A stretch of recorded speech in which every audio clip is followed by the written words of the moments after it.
Thank you so much for tuning into the Woman to Woman podcast, a conversation for women like you, smart, successful, curious, and interested in being your best self. Join both Sarah and I as we discuss topics that women our age are actually interested in, with both of us being candid and often having differing views. As coaches, we sprinkle in advice and tips, along with humor and vulnerability. We hope you feel like a fly on the wall with two friends. Let's entertain and inform you and welcome you into our friendship. We appreciate you pressing play and spending some time with us, wherever you are in the world. Let the magic happen. Welcome to today's episode. So this episode, we get really personal and we talk about some of our personal patterning. And I know that I find it really helpful when I hear other people's experiences. So this is what we're bringing to you today. So today I share a memory that has held me back for years and has repeated throughout my life. I tell you how this started, how I started to become aware of this pattern, and how it was affecting my daily life. I teach you how to break free from your pattern in this episode, which is, if you can learn how to spot and break free from your patterns, it is the most life-transforming thing that you can actually do. So that means you've learnt it, and then you can move on and set yourself free. Later in the episode, Sarah reminds us that awareness is the key to this pattern transformation. So what you're doing now does not have to define you. So tune in and you will find out how you can change those patterns that keep reoccurring in your life. And actually you may learn a pattern that you didn't even know was a pattern today. So every day you have a chance to start over. And towards the end of the episode, Sarah actually comes to recognition of one of her long-held patterns, and this happens live on the podcast. So tune in to see all the juicy information we learned together today. Hey Angela, how are you doing? I'm good. How are you? I'm good. How was your weekend? Very sunny. And I actually went, I didn't end up going sailing, but I went on a boat and had some champagne. And, for being in lockdown, it was one step closer to real life. So it was good. And yours? Okay, cool. No, I did not get the chance to go on the boat, but I went to horse riding with my kids. So they don't horse riding, and they just go on a joy ride. They call it that way, and that was pretty fun because it was their first time for all. So it was pretty nice to as a memory, to Even create those memories. even the little one? Even the little one, and it was a horse. It was not a pony. It was really a horse. So, but she was so brave and courageous. It was a real nice experience, to be honest. Really, that was really nice. Yeah, that was good. So, talking about creating memories and our my kids doing this, I think that we do hold some memories that affect our life forever. And maybe the horse riding for my kids will be something, an event for them, or maybe not for all of them, but maybe for one of them, that transcend, him or them. I don't know. So, what do you think about childhood memories that affect our life? Oh my God. Well, first of all, and I know it's super cliche, but I do believe from 0 to 14 is, when our beliefs are instilled in us. They actually say from 0 to 7 or even 0 to 3, your environment, that lays down the programming for your life. And what I can talk about, in terms of myself, but I also do this with clients, is so when you do trigger work, which means, so just say that, in my life now, or even you talking about that, I feel quite triggered because maybe, I had a very, poor upbringing, and my family never, took me on things like horse riding. That's a present day trigger.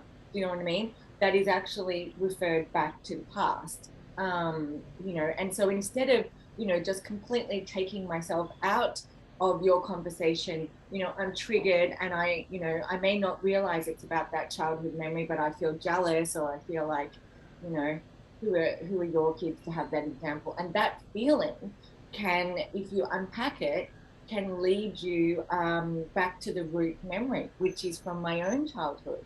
And that's not my life. I did go on a horse when I was a kid, but that's not my trigger. But this is an example of childhood memories that can affect your life to this day. And actually, what I truly believe is your present moment and your present day.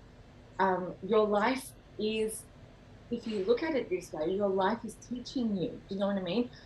In the present day moment, you don't actually need any other work if you actually just look at your present day triggers.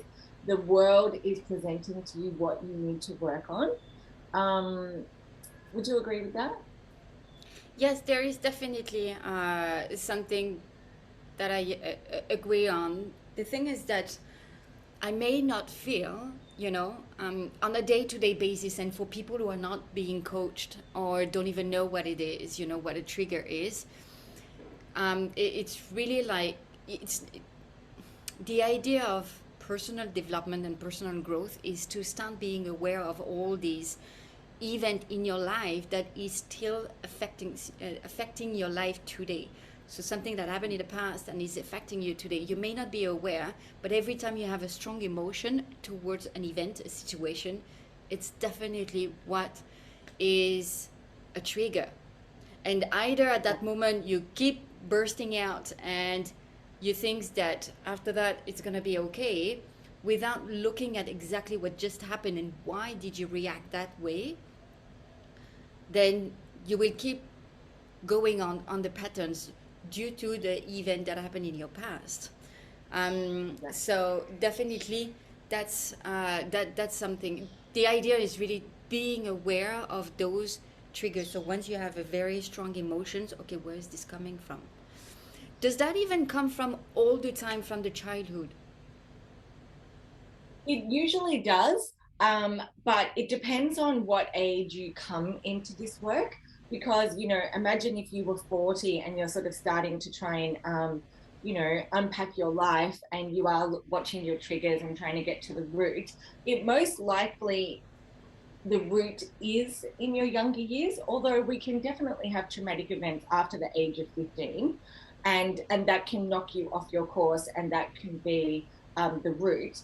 Usually, if you can't find the childhood one, you can find the same trigger or the same root that happened after. So definitely, I mean, our brain doesn't stop growing until 25, but you can have, you can be exposed to war when you're 28, and then that is the root, of that particular trigger. So absolutely not just as children. But what I can share with you guys today is an example of a trigger from my own life that I've actually managed to, reprogram, to change, and to change that pattern in my life, and to change the story around something that was just really pivotal for me, that my parents would have never realized. They didn't do it deliberately. But what happened is, I have a brother who's exactly 2 years younger than me. So, we sort of grew up together. I've got a sister who's 6 years younger, so this didn't involve her. And we would always be playing together. And let's say, the dynamic of my brother and I is that I was the older sister. I was really strong and confident and what have you. And my brother is, they always called him very placid. He was very soft and gentle. And he was like the little boy, and I'm the stronger, kind of, if you guys know about Punky Brewster, I used to be a little bit like Punky Brewster.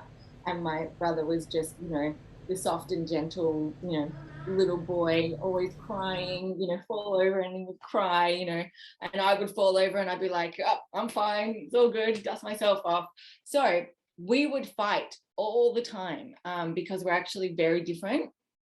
And my brother actually, so you'd go away and you'd fight in the other room, and then he'd be crying and the parents would come in, Angela, what did you do to him? And I was like, sometimes I did things and sometimes I didn't. And the narrative between us became, I always got blamed for everything. And then after a while, as siblings do, my brother realized that he could, if imagine, if I got more money or I got a bigger ice cream, or he just hated me that day, or, we were playing with other kids and something happened to him, he knew that he could get at me by going to mum and dad or one or the other and saying, Angela hurt me. Do you know what I mean? But actually I didn't. And he was just doing it to get me in trouble, or because, he was a little asshole. And it was actually really, a huge pattern in my life that I just expected to always be blamed. And then I went on to primary school in particular, and I was, not a super quiet kid. I was always talking. I did get in trouble for talking and laughing in class and, having fun because I was having a ball. But I wasn't a super naughty kid, but it was between me and my best friend. Even in school, I ended up always getting the blame when it wasn't always me. And this kind of carried all the way throughout my life. And also, with sort of taking responsibility as an adult, it morphed into me taking responsibility for those around me because I was just put into that role. And so this is something I probably only really realized about 5 years ago, and I worked so hard on it. And even occasionally, I can't say anything for the last couple of years, but I still believe even if you manage to reprogram memory, this of me always being blamed, you know what I mean, and other people always being seen as weaker than me is, a theme that definitely came throughout my adult life. And I've not had any patterns of this recently or any triggers, but since I was able to really bring that out into the open, I've actually spoken to my family about it. I have done hypnosis about it. My mum completely disagrees. Her version of reality, that's not what happened. And according to her, I did pick on my brother. And let's just say 50% of the time I did pick on him.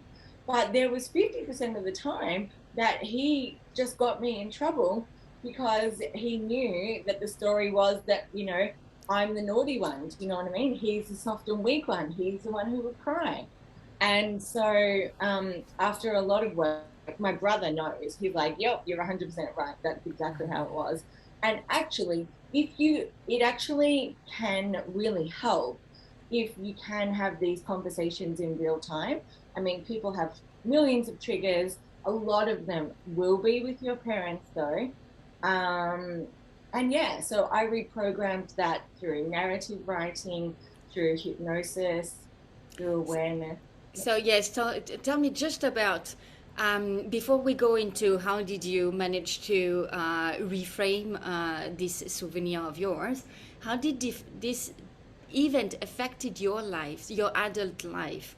What was exactly, how was your reaction, and what kind of, in what kind of situation? Okay. It was particularly apparent in me. Actually, one of the ways that it came about is I would, as an adult, minimize my experience. So, this trigger was my parents really taught me that, so one memory that really cut deep is when he would deliberately get me in trouble. So he'd just go running into the room first, whoever first got there would be believed. But well, that's not true, because if I got there first, they wouldn't believe me.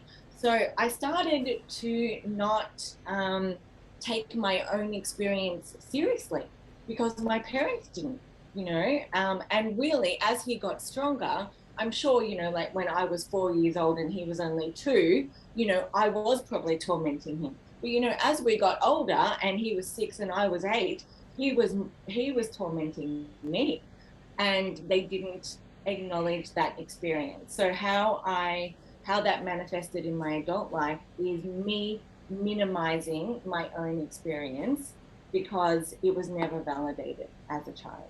And I'm actually sure a lot of people can relate to that. It's a very big knot in my life. Like there was a lot of unpacking to do there to actually see that that's how it manifested in my adult life. And it also manifested in me attracting weaker people, as like my buddy, you know what I mean? So either as my best friend, either in a working situation, I would always have someone who gave me more responsibility, in intimate partnerships, I kind of attracted a victim type, you know what I mean? So they love to be the victim, and I was the victor. And so because I was used to being the victor, I minimized my experience of being with a victim because actually, if you're quite strong and you are with a victim, they're always, going to get their sympathy. And, your feelings are not as important. You know what I mean? Because if you're with someone who's a victim, they're always the victim. You know what I mean? In every situation, somehow, even when they're not. And so it was a real, I hate to say this, but it was a real mind fuck. You know what I mean? It's really hard for you to see that your experience is just as important as someone else, even though they're like, oh, help me, I'm the weak one and you're the strong one. So people allow you to go off and be strong. But yes, I have managed to get a hold of that one. So tell me, what did you do actually to, once you've been aware that something was going on, how did you manage to reframe that episode in your life to get another truth of it? I think being a mother really helped me. And I think it's quite interesting that I only have one child, and this is kind of going off on a tangent, but when I was growing up, I only wanted to be an only child. Like even though I'm very close to that particular brother now, my fantasy as a child was to be an only child. Um, and I only had one child because I thought, hey, that's what I always wanted. I'm sure that would be great for my own kid. Turns out he would love to have siblings, but he doesn't have any. So being a mother really did help me because the one thing I learned from being a mother is, you're always going to have, mess up your children. And I've done my very best not to mess up mine, but, I certainly will. And I will take responsibility for that, which my mother over the years, since this conversation has been out in the open, she has taken responsibility for that.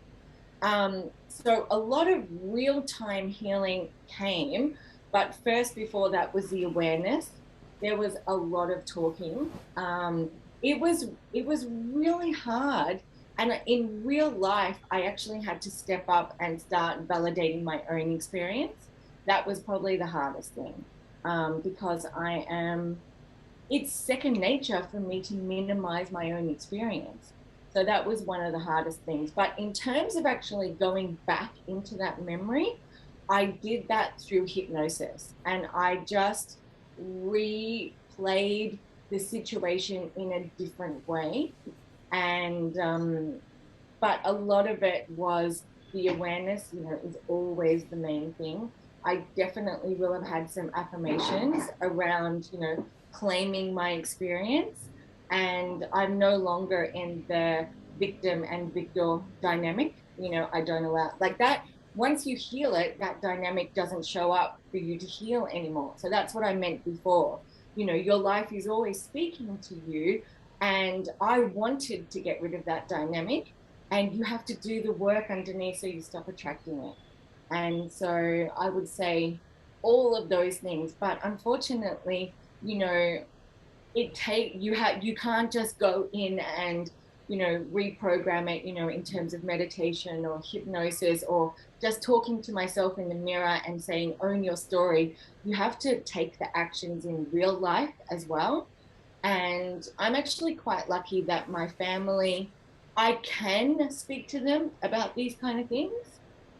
um, I know not everyone is probably as lucky to feel like they can express themselves, but I can.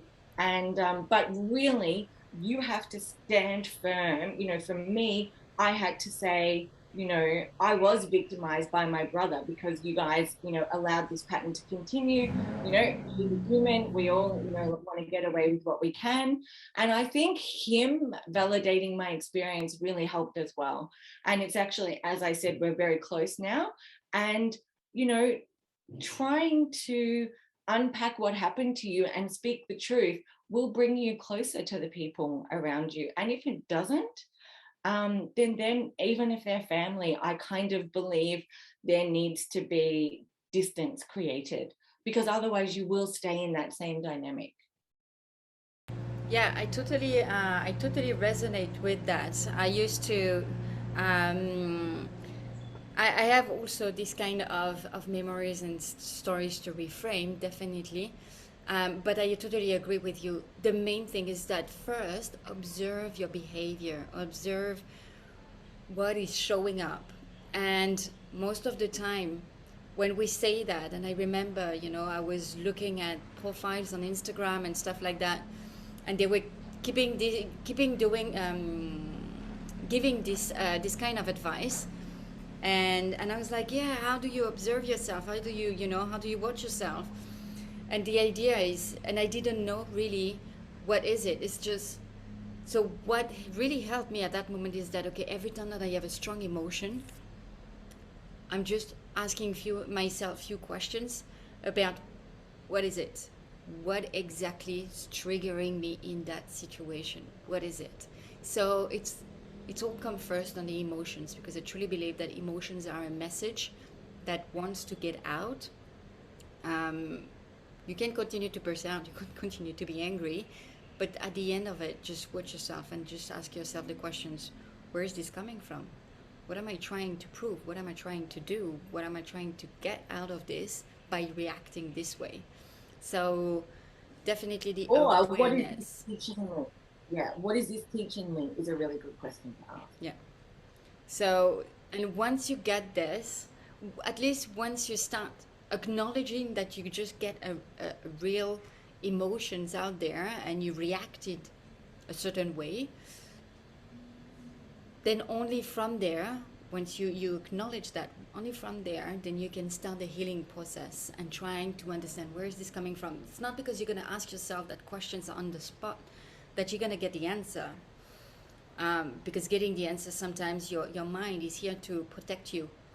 So it's going to go on a survival mode, where it won't give you access to that memory that was hurtful in your past. It won't give you access to it. It's there, it exists, it's stored in your brain, but it won't give you access to it. So the idea is that it's where, at that point where you ask for help, either from a coach or a therapist, to start engaging in your work to understand yourself much better. So yes, definitely, I think that's the awareness first, and once you start being aware, acknowledge it, then you can start the healing process and accepting what comes. What I would say, I love the point that you made there, that your conscious brain and your ego will protect you, will come in, you know, at that moment and protect you from you asking those questions. Or, you know, we think that the darkness is so scary, but actually shining a light and awareness on these things, you know, it gives you so much power. And there is, you know, and I've had no sexual abuse, and so I speak from, you know, a reasonably privileged place. You know, I mean, this memory hurt me, and being someone who who doesn't validate their own experience, you can get yourself into bad situations. And I did. But even, with really, really traumatic experiences that you can have, you shouldn't be afraid of going back into them, because it's once you shine the light and you take them and you grab them and you hold them, do you know what I mean, that you get control over them. We all think that they actually have control over us. And, I'm sure that for me, my fear would have been, well, my mum didn't love me. Do you know what I mean? She chose, or my dad chose my brother every single time.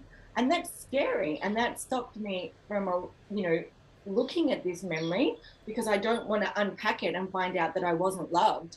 But it's not that. Do you know what I mean? They were stressed, I was strong, he was weak, whatever it was. It wasn't that they didn't love me.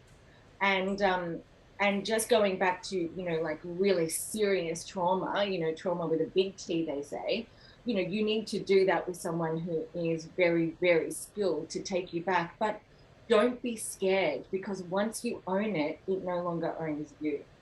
And the other thing I did want to say, that you were really right about that conscious memory, um, and only with things that you feel like you can handle on your own, is you do go into meditation, or you do go down to your local river, or, a path, and you do just sit in quiet, contemplation, and then you can drop down a little bit further. But, you need silence, you need nature, and you need to be alone. And then you can, your conscious brain won't come in and try to protect you.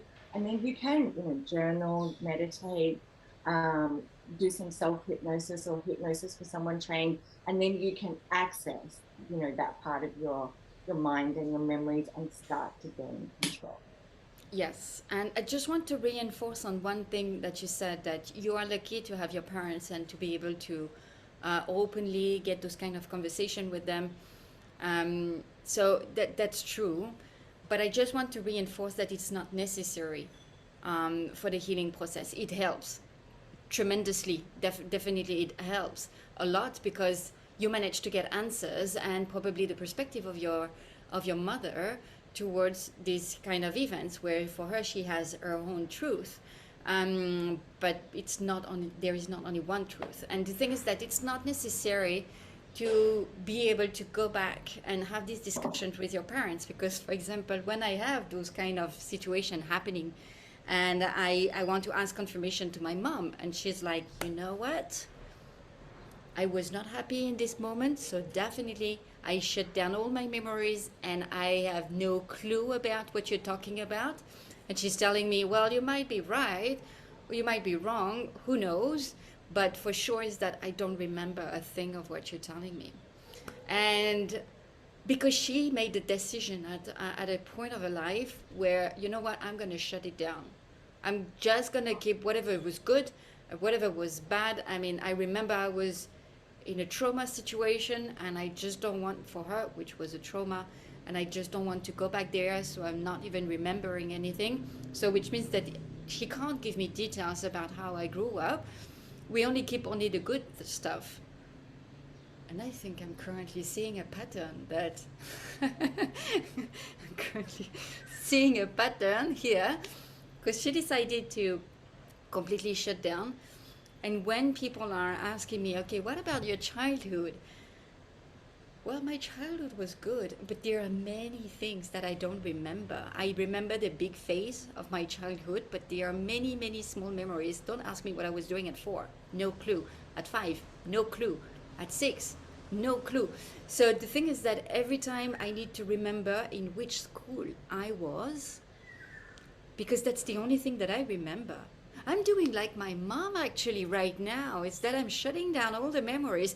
Not that I definitely didn't have a trauma childhood. My mom loved me. My dad, he loved me, but he has a certain way, style to show it. And it took me 30 years to understand his style. But interesting this conversation, actually, that, when you start talking with friends, when you start talking with people, then suddenly things just come out. Does that mean anything for me right now? Maybe not, but at least it becomes an awareness And maybe I'm gonna investigate if this means anything in my patterns in my life. Maybe it won't. Maybe it's nothing really matter at that stage. But who knows? So, but starting being aware, you know, in this kind of conversation, I love this. This is what I like about our conversation. Actually, is that we teach each other things, and we hope that you're gonna get the outcome of it, the good outcome of it, that you're going to learn things for you as well. And then it's going to give you some insight of having a conversation with your friends. And then suddenly during the conversation, then something is going to arise and you're like, huh, interesting. So either you want to investigate on it to see if it affects your life or not. That's after that your own choice in life.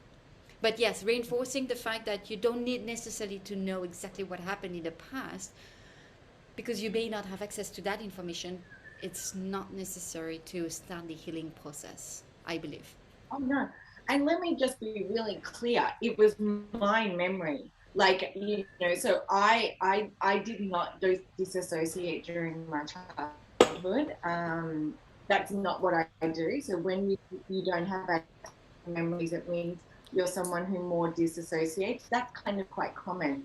And I did not go to my mum and her say that I think she did remember this, because this was a strong pattern in our family.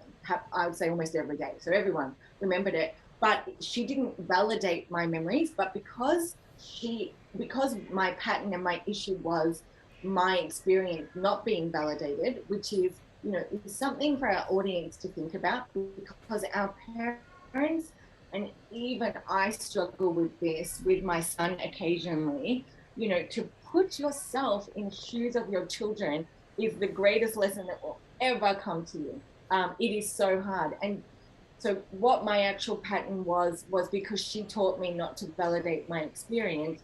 Part of my healing was to convince her that I did have that experience. So she didn't just come to me and go, "Oh, Angela, of course I loved you." No, this was over a very big period of time. And it was incredibly hard for me to own up and speak about my experience. So my family is by no means any fairy tale. And she didn't just say, "Oh yeah, that happened." And even if she said that happened, she would defend her point. She's like, "But Angela, you were so mean to your brother." Do you know what I mean?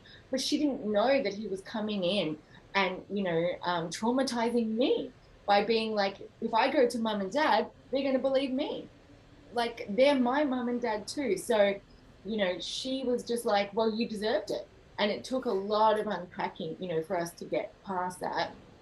And for everything is not 100%. Do you know what I mean? Let's just say, I always say you have to take 50% responsibility for your part in it, except when it comes to parent and child. Do you know what I mean? It's really important that the parent takes 100% responsibility for what they did, because that's why it's so hard raising kids, right, Sarah? Because I do believe, kids are not bad and kids are not evil, and they do what they have to survive. And parents do. I am looking forward to the day where I can, put my money where my mouth is and take 100% responsibility for how, for my son's experience, which will be very different than the experience of me being his mother. Yeah. And I'm sure that we're going to have conversation about motherhood and how to behave towards our kids. That's definitely Constantly, coming. it's so hard. Yeah. No, but this will come up constantly, because being, apart from your life speaking to you, motherhood is really, all it is a mirror to all your problems, everything that needs to be healed within inside you, even more so than an intimate relationship. Yeah. Being a mother can be your greatest healer. Agree. Agree. So on that good note, I think we can now say goodbye to our audience, and we really wish that you appreciate that episode and you get something out of it to help you start being your awareness process and journey. And so we wish you then a very good day. Goodbye, Angela. Bye, Sarah. Thank you so much for joining us on today's episode. We hope you enjoyed it, and every time you listen, we truly appreciate it. And if you would like to follow me or learn more about my work or get in contact with me, please go to my website, which is angelajanecoaching.com. And if you want to know more about my work, you can go on sarahmeng.com. All the details are going to be listed in a comment below. You can also follow us on social media, Instagram or Facebook, where we are sharing our daily tips. Bye. Hope to see you soon.